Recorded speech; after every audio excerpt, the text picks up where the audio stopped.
falar hoje mais para o sul do Brasil, que é a realidade que eu melhor conheço, né, sobre a juventude.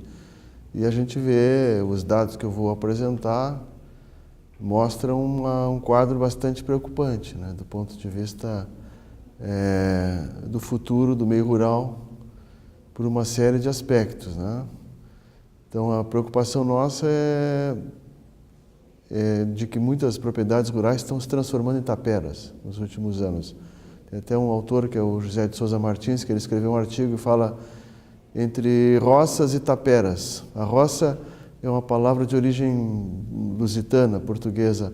Tapera é uma palavra de origem tupi-guarani, mas que marca uma diferença muito grande entre o que é o espaço rural como espaço de produção, de reprodução de uma cultura, e que na realidade, nessa metáfora da tapera, que é uma palavra de tupi-guarani, marca o abandono, né? O abandono quando se abandona não é a propriedade em si, o espaço de produção, se abandona uma cultura, se abandona um modo de vida, se abandona um conjunto de valores que organizaram a sociedade, que foram importantes para a formação sócio-histórica, sociocultural, e que, de certa maneira, isso tem causas muito complexas, né?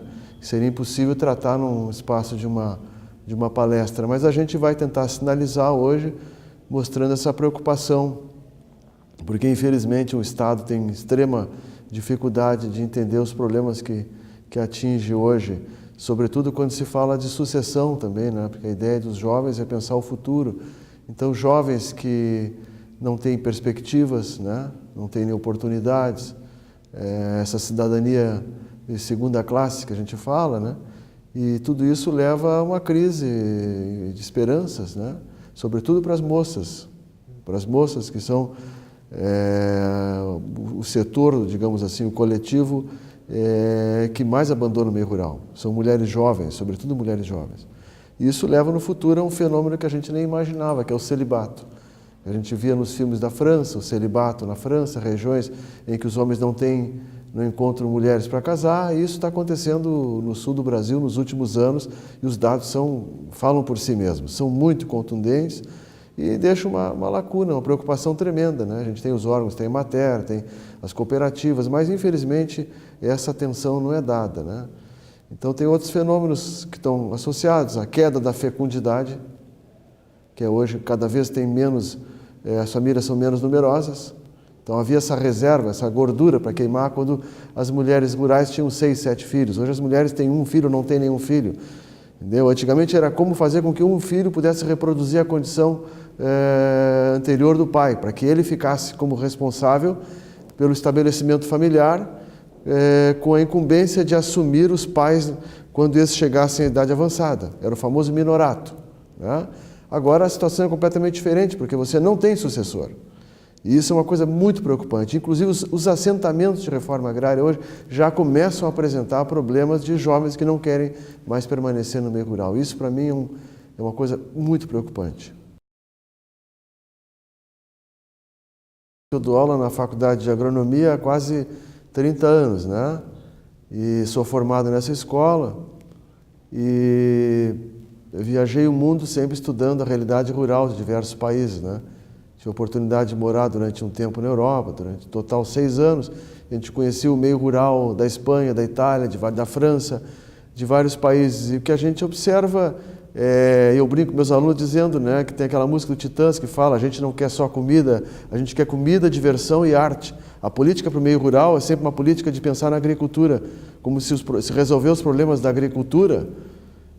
Na realidade, não é da agricultura, é de algumas culturas que têm um tratamento diferenciado por parte do Estado. Em consequência, se resolveria o problema do meio rural. E as pessoas do meio rural não querem só resolver o problema da agricultura, do preço, do crédito.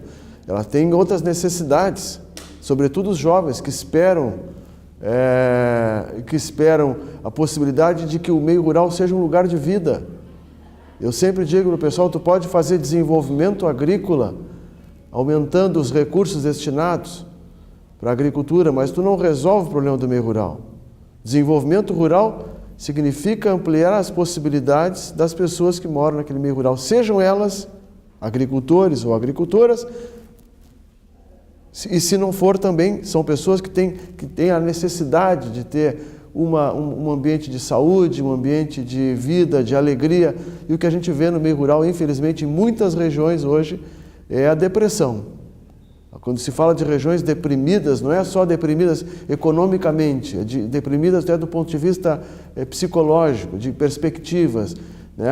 A igreja, que tinha um papel central, digamos assim, para o bem ou para o mal, dependendo do ponto de vista, ela tinha um elemento de coesão, de solidariedade, de criar mecanismos de solidariedade, de aproximação, e hoje, infelizmente, a gente observa que essas comunidades estão muito frágeis, desarticuladas, e isso leva realmente a um quadro muito preocupante.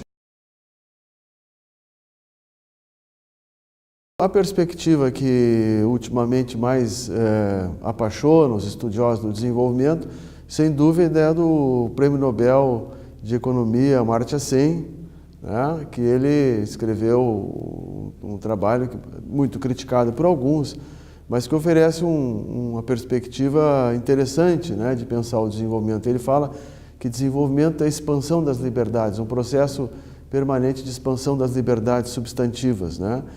Mas o que é liberdade? Não é uma questão metafísica, é uma questão muito clara. Qual é a liberdade que tem o exercício da liberdade de um agricultor no interior de um município de Bossoroca, lá longe de tudo, sem condições, sem acesso, produzindo um artigo eventualmente até de qualidade que as pessoas querem consumir, mas que não tem estruturas para colocar aquele produto e que da noite para o dia vai perdendo, o dia após o dia, vai perdendo a sua ilusão, o seu entusiasmo. A escola é fechada porque tem cada vez menos jovens e a estrada é horrível. E aí, qual é a liberdade? Teoricamente está escrito na lei, o próprio Marx dizia isso, todos os homens são juridicamente livres, mas não são economicamente livres. Isso que nós estamos falando só de economia. Agora, imagina o que significou para muitos produtores a criação dos mercados institucionais, que é uma invenção brasileira e talvez é uma das coisas mais revolucionárias, que foi a garantia do Estado da compra antecipada da produção.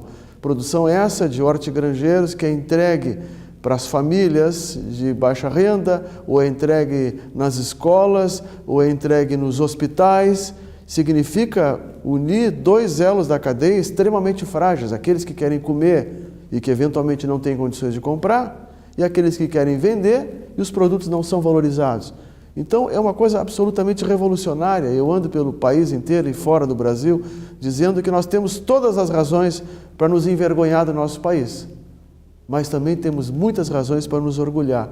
E para mim essa política de segurança alimentar, que foi sendo criada há muito pouco tempo atrás, junto com a política de inclusão social, mostrando a transversalidade do tema da segurança alimentar e nutricional, que abre hoje um leque de oportunidades para conjugar a inclusão social, a segurança alimentar, o respeito ao agricultor, o reconhecimento ao trabalho dele, a ampliação das oportunidades, enfim, expansão das liberdades.